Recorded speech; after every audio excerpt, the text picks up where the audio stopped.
Hello, my name is John, and today we'll be reading Sorry, Biden, America Doesn't Want a Me Too President by Betsy McCaughey on Townhall, May 1st, 2019.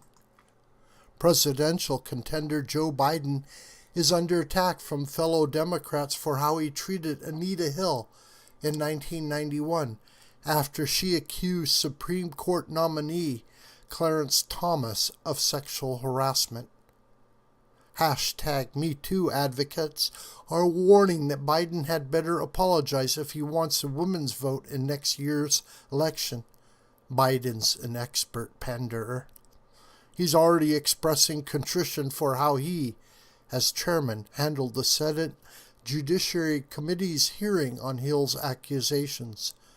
To this day, I regret I couldn't come up with a way to get her the kind of hearing she deserved. Sorry, Joe. That's rewriting history. The hearing was fair. Hill's testimony was full of holes and devoid of evidence to back up her claim that Thomas harassed her by talking about porn and other vulgar subjects at work. Thomas categorically denied it.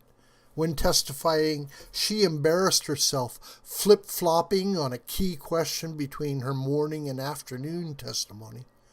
She had to backtrack on repeated statements that Thomas asked her to his apartment to watch porn. Finally admitted it was an inference she drew. At first, she denied initiating calls to Thomas after she left her job with him, but she had to recant and admit she made several. The hearing and an FBI inquiry failed to demonstrate Thomas did anything wrong. Last week, Biden expressed mealy-mouthed regrets that he had allowed senators to ask Hill inflammatory questions. Justice required nothing less than tough, piercing questions. Hill's accusation threatened to wreck Thomas's life, but her claim didn't hold up under scrutiny.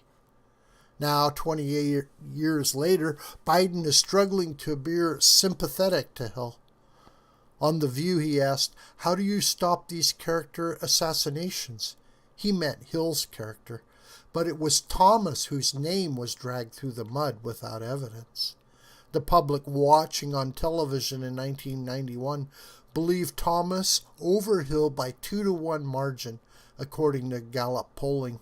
Yet, following Thomas's confirmation, Democrats turned Hill into a feminist icon and made believing her a litmus test.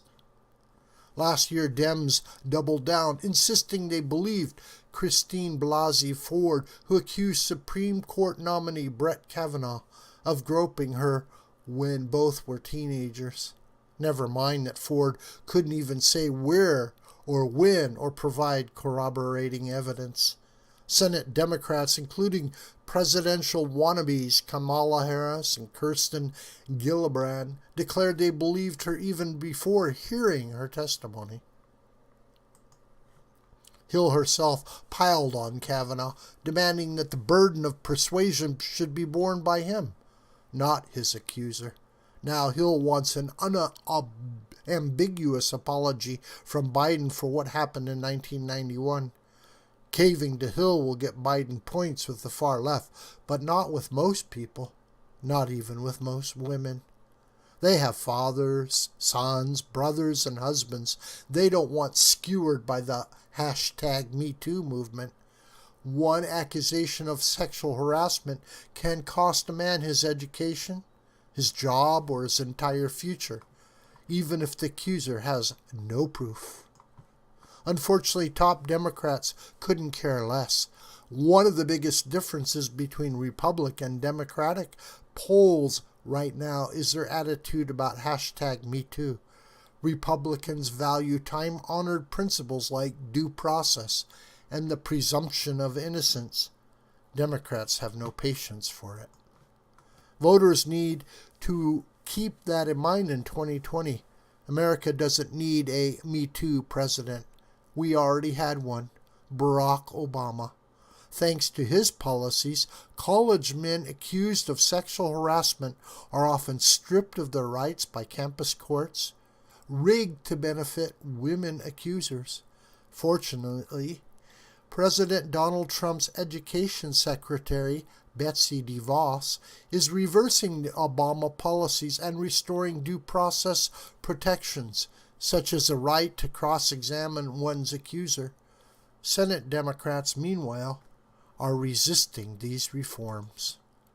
Trump says it's a very scary time for young men in America.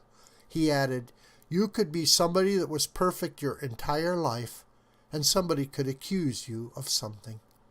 If it happens to you, know that most of the Democrats running for president, including Joe Biden, won't have your back. Sexual harassment is a grave matter, and accusations need to be taken seriously. But both the accused and accuser deserve fairness. Sadly, that's not on the Democratic Party agenda." This video is a production of the School of the White Crane. Hi, my name is John Brooker. Please subscribe to this YouTube channel.